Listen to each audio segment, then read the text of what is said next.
आज चल रहे हैं वैष्णो देवी के दर्शन करने के लिए। तो वैष्णो देवी में कैसे जाना है, कहाँ रहना है और क्या क्या चीजें बहुत जरूरी होने वाली है इस यात्रा में, वो सब कुछ इन डिटेल बताने वाली हूँ इस वीडियो में।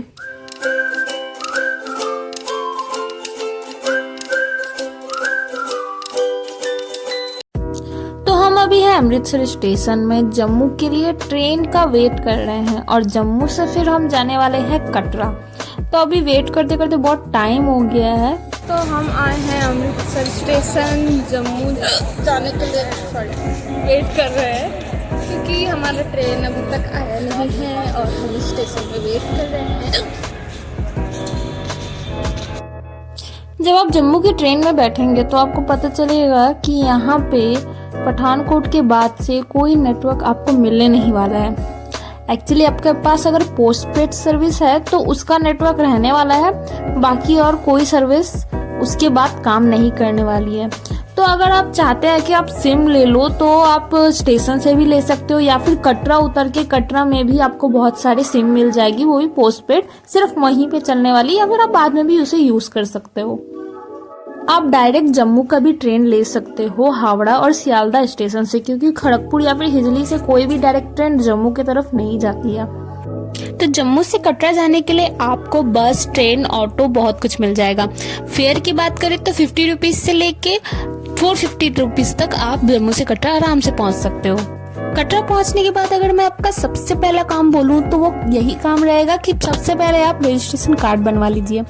रजिस्ट्रेशन कार्ड तभी बनता है जब आप यात्रा शुरू करने वाले हैं और 6 घंटे तक इसकी वैलिडिटी रहती है, कि 6 घंटे से पहले आप यात्रा शुरू कर दें, वरना इसकी वैलिडिटी खत्म हो जाएगी। मैं आपको ऑफिस टाइमिंग भी बता दे रही हूँ, वहाँ पर जाके आप रूम वगैरह सब कुछ देख सकते हो और बहुत ही सस्ते में, यहाँ तक कि 150 रुपए का भी रूम आपको कटरा में मिल जाएगा। कटरा एरिया पूरा ही वेजिटेरियन एरिया है, तो ये चीज आप याद रखिएगा, वहाँ पे नॉनवेज अलाउड नहीं है। तो चलिए फटाक से आपको वैष्णो देवी का मेन गेट के दर्शन करवाती हूँ। तो हमारी यात्रा करते समय जब हमने रात में शुरू किया था तो उस समय बहुत बारिश हो रही थी, जिसकी वजह से मैं वीडियो तो नहीं ले पाई, तो आपको सिर्फ फोटो ही दिखा पा रही हूँ।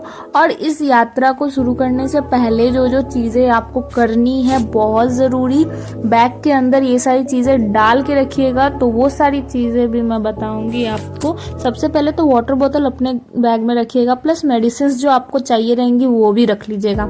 दूसरी चीज सरसों का तेल। वो मैं क्यों बोल रही हूँ, क्योंकि अगर ऊपर में टेम्परेचर बहुत ही कम हो जाता है, बहुत ही ज्यादा ठंडी हो जाती है, आपका हाथ वाथ भी जम सकता है, इतना ज्यादा कम टेम्परेचर हो जाता है ऊपर जाके।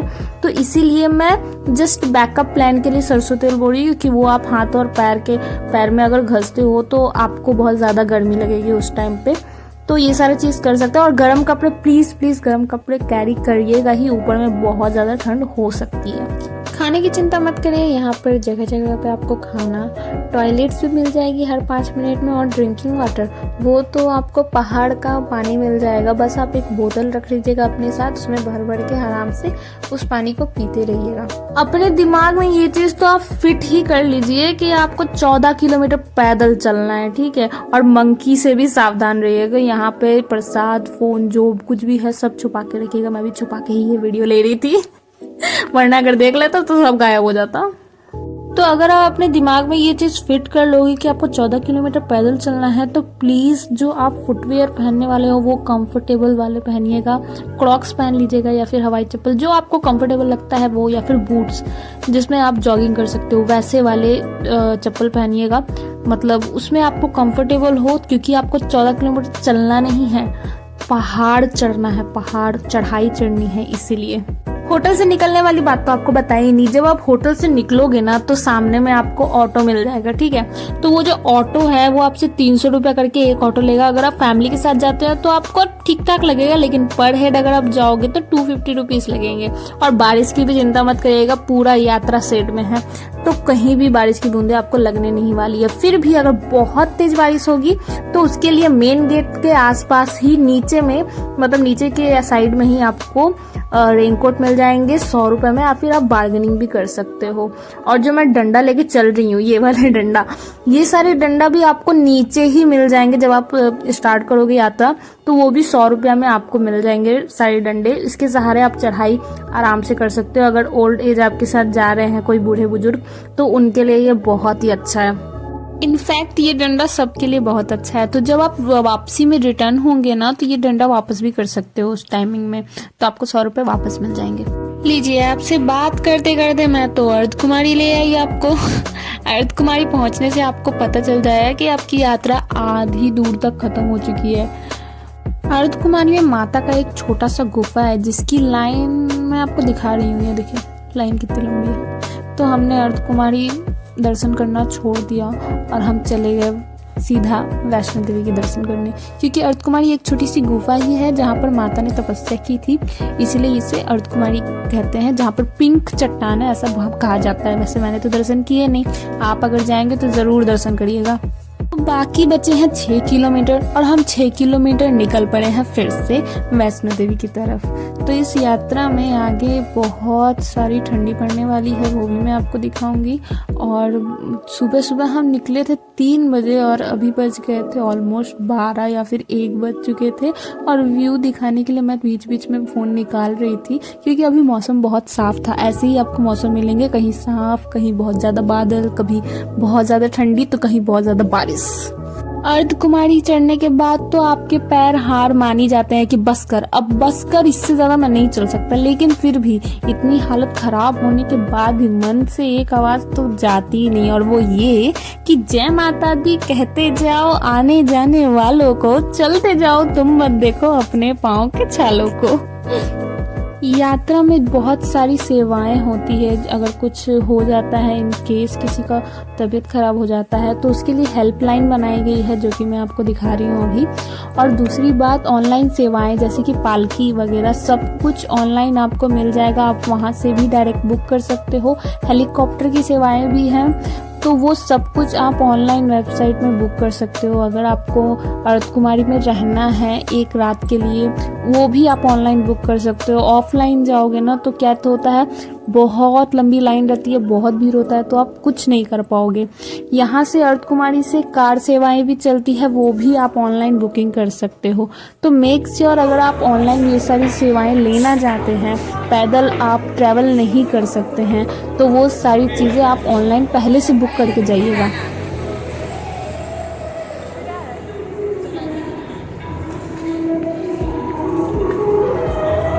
ऑलमोस्ट हम पहुंच चुके हैं वैष्णो देवी मंदिर के पास। तो ऑनली 2.4 या फिर 4.2 किलोमीटर बचा हुआ है। हम लोगों की हालत ख़राब हो चुकी है। सुबह सुबह बहुत ठंडी थी और अभी बहुत ज़्यादा गर्मी लग रही है। हालत ख़राब हो चुकी है। धीरे धीरे पहुँच रहे हैं। थोड़ी सी दूर से वैष्णो माता के मंदिर के दर्शन आपको करवा रही हूँ मैं, जो एकदम ही पास थे वो दिखा रही। वैष्णो देवी मंदिर में आके अगर आपको कोई चीज़ चाहिए तो वो लॉकर रूम है, क्योंकि leather item, mobile, camera, electronic device कुछ भी दर्शन के टाइम अलाउड नहीं है, स्ट्रिक्टली अलाउड नहीं है। क्योंकि आप अगर वो लेके जाओगे और चेकिंग में पकड़े गए, वो सीधा उठाएंगे और फेंक देंगे, देखेंगे तक नहीं क्या है, आईफोन है या जो भी है।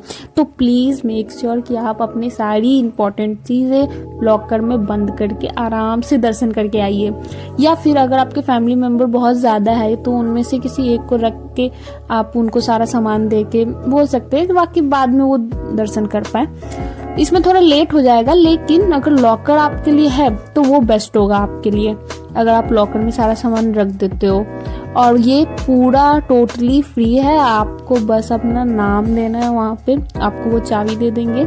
लॉकर रूम में आपको दिखा रही हूँ, एकदम जैसे आप इंटर करोगे ना मंदिर, एकदम आप घुसने वाले हो तो एकदम आपको मिल जाएगा सामने लॉकर रूम 2-3।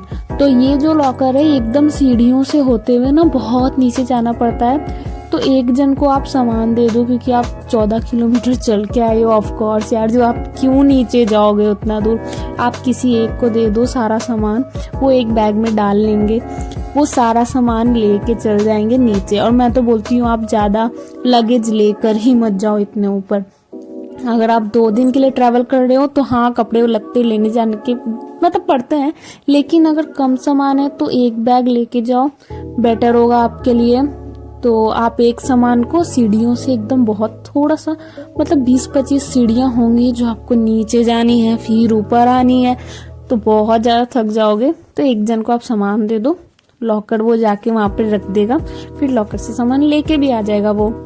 और ये नीचे से मंदिर एंट्री होने का कोई रास्ता नहीं है, ठीक है, तो आपको वापस ऊपर आना पड़ेगा। देखिए इन लोगों की हालत देखिए, वो चढ़ते चढ़ते हाँफ रहे हैं। तो ये चीज़ आप लोगों के साथ ना हो इसलिए मैं पहले से ही आपको बता दे रही हूँ, नीचे सबको जाने की जरूरत नहीं है, एक जन जाएंगे तो काफी है। ओके, तो आप यहाँ से नीचे चल जाइए, लॉकर रूम मिल जाएगा, वहां पर अपना नाम बोलिए, आप कहाँ से आए हो वो बोलिए।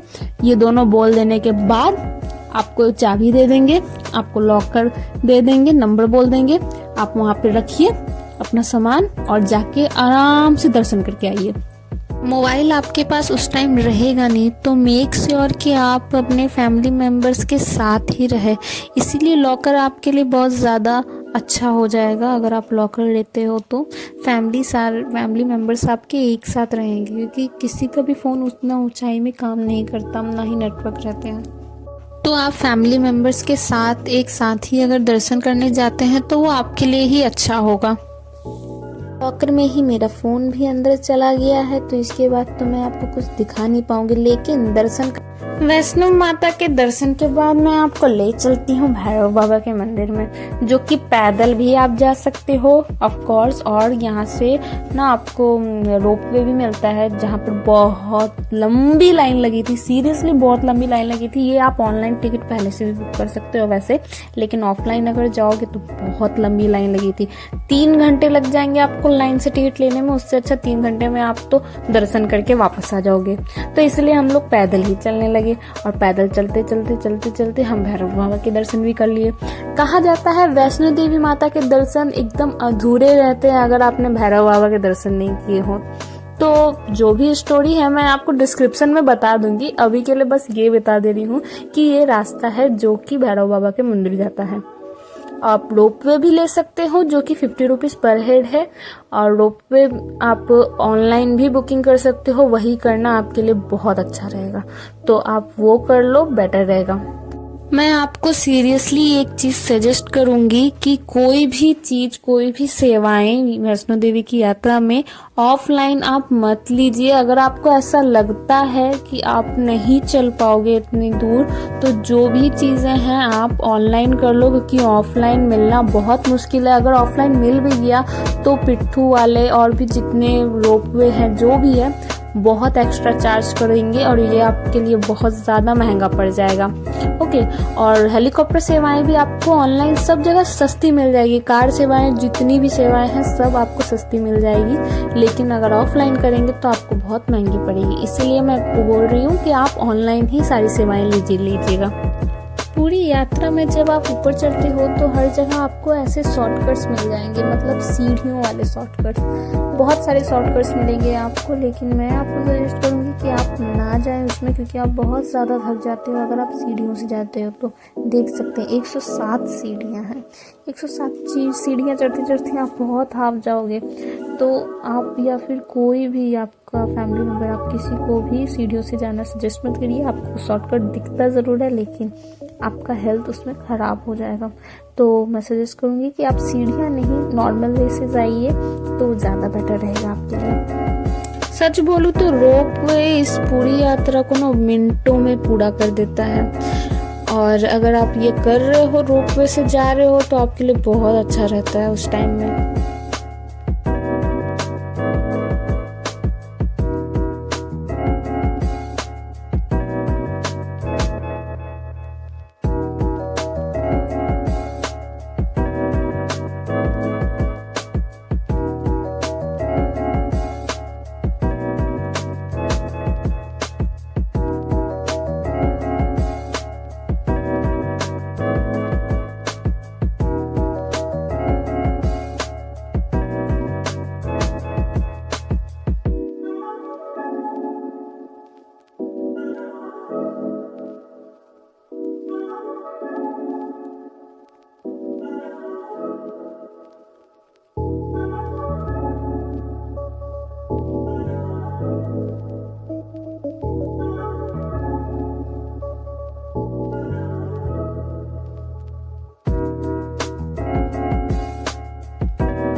फाइनली हम पहुंच चुके हैं भैरव बाबा के मंदिर में, जहाँ पर लाइन बहुत ज़्यादा लंबी लगी है, जैसे कि रोपवे में लगी हुई थी।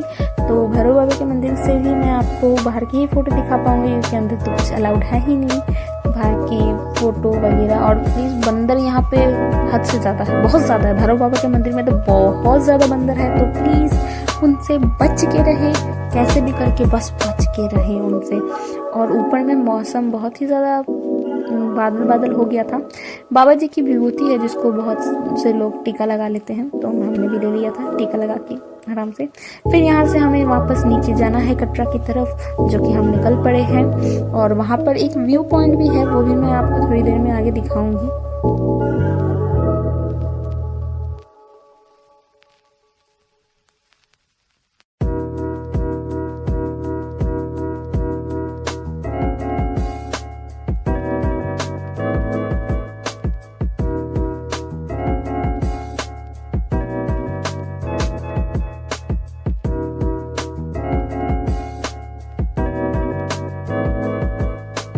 ये रहा पूरा व्यू पॉइंट, मतलब ये नहीं है, रुकी हाँ, ये रहा व्यू पॉइंट। तो बादल बादल बहुत ज़्यादा हो गए थे, क्योंकि बारिश भी बहुत ज़्यादा हो रही थी उस टाइमिंग में, तो मैं आपको उतना अच्छा व्यू नहीं दिखा पा रही हूँ, लेकिन फिर भी यहाँ से व्यू बहुत अच्छा आता है। और प्लीज़,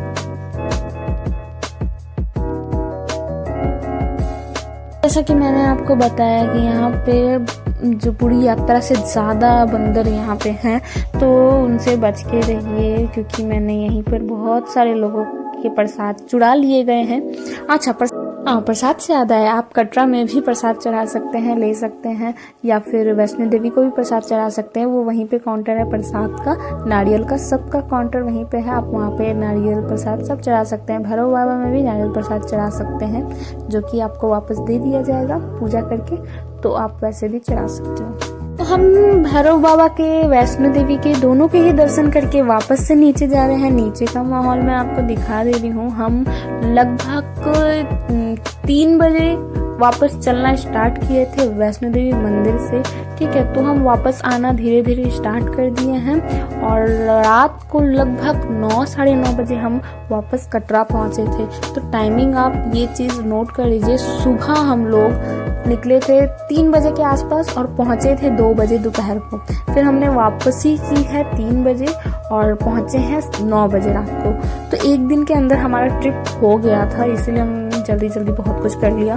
तो इस तरह सा व्यू भी हमें देखने मिला था आते आते नीचे शाम में, और बहुत बारिश भी हो गई थी फिर से रास्ते में, तो मैं वीडियो कुछ नहीं ले पाई ज़्यादा, तो जो वीडियो ले पाई आपको दिखा पा रही हूँ। तो और भी बहुत सारी डिटेल डिस्क्रिप्शन बॉक्स में दी हुई है, प्लीज़ उसे पढ़ लीजिए।